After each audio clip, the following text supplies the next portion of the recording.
धन्यवाद करते प्यारे परमेश्वर। प्रभु का धन्यवाद करते सुंदर समय के लिए।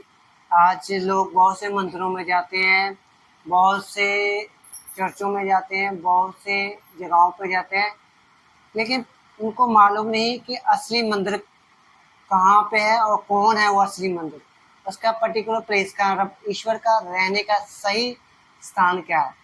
पहला कुरिन्थियों उसका 3 अध्याय उसकी 16 और 17 आयत में हम देखेंगे परमेश्वर का वचन क्या कहता है। बाइबल हमें क्या कहती है, क्या तुम नहीं जानते कि तुम परमेश्वर का मंदिर हो और परमेश्वर का आत्मा तुम में वास करता है। क्या तुम नहीं जानते कि तुम परमेश्वर का मंदिर हो। क्या ईश्वर हमसे बात कर रहा है कि परमेश्वर हमसे कह रहा है कि क्या तुम नहीं जानते हो कि तुम परमेश्वर का मंदिर है। ये देख क्या है, परमेश्वर का मंदिर है। और इसमें परमेश्वर क्या करता है, बात करता है, और परमेश्वर का आत्मा तुम में वास। ईश्वर का आत्मा इंसान के अंदर वास करता है, तो हमें मंदिर या कहीं भी जाने की, मंदिर, गुरुद्वारे या चर्च जाने की जरूरत तब पड़ती है हमें एक अच्छी संगति रखने के लिए। असली मंदिर क्या है, हमारा हृदय जिसमें परमेश्वर वास करता है। और दूसरी बात यह है कि परमेश्वर आपकी चीजों पर, यानी कि कोई भी चीज आपको, कोई भी चढ़ावा चढ़ाते हो या कुछ भी देते हो, वो उसे पसंद नहीं था। सब चीजें उसकी हैं। क्या उसके हम दिए हुए चीज को हम उसके दियों में से देखें, क्या हम वो खुश हो सकता, नहीं हो सकता। हम लय व्यवस्था में देखेंगे, उसका लय व्यवस्था उसका 20 अध्याय, हालेलुया, परमेश्वर का वचन क्या कहता है। 19 अध्याय, 19 का 1 आयत देखेंगे हम, हालेलुया।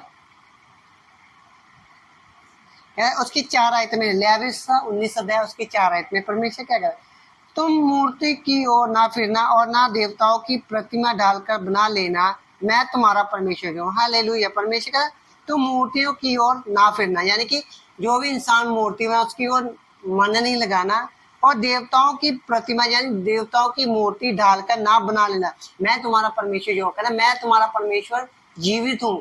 कहना कोई ईश्वर बनाने की जरूरत नहीं, कोई मूर्ति के आगे मत्था टेकने की जरूरत नहीं, क्योंकि परमेश्वर स्वयं आत्मा है। हालेलुया। पे यहाँ परमेश्वर का वचन क्या कहता है, पहला कुरिन्थियों 16 उसकी 3 अध्याय उसकी 16 आयत में हमने पढ़ा है, उसकी 17 आयत में आप क्लियर करेगा, परमेश्वर का वचन हमें क्लियर करेगा, साफ करेगा।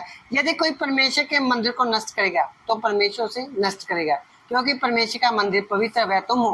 कहना कोई भी नष्ट किस प्रकार नष्ट कर, मूर्तियों के आगे सिर झुकाकर या मूर्तियों आगे माथा टेक कर। परमेश्वर स्वयं आत्मा है, तो उसकी हमें तारीफ किस प्रकार है, आत्मा और सच्चाई से करनी चाहिए। यहाँ पे लय व्यवस्था 19 अध्याय उसकी 4 आयत में लिखा है कि तुम मूर्तियों की ओर ना फिरना, यानी मूर्तियों की ओर अपना मन ना लगाना, ना देवताओं की मूर्ति ढालकर बना लेना। अरे किसी देवी देवता की मूर्ति या किसी जीसस की मूर्ति नहीं बनाना, ना किसी दास की मूर्ति बना। मैं तुम्हारा परमेश्वर, जो परमेश्वर क्या है, आत्मा, और परमेश्वर का आत्मा किसमें वास का, इंसानों के अंदर वास का। इस करके हमें कोई मूर्ति या किसी तस्वीर की पूजा नहीं करनी है, हमें आत्मा सच्चाई से ईश्वर की आराधना करना है कि वही हमारा असली मंदिर, ये हमारा असली मंदिर, इसमें वास करता है, इसमें रहता है और इसमें चलता फिरता है। इस वचन पढ़े प्रभु आशीष सबको जय।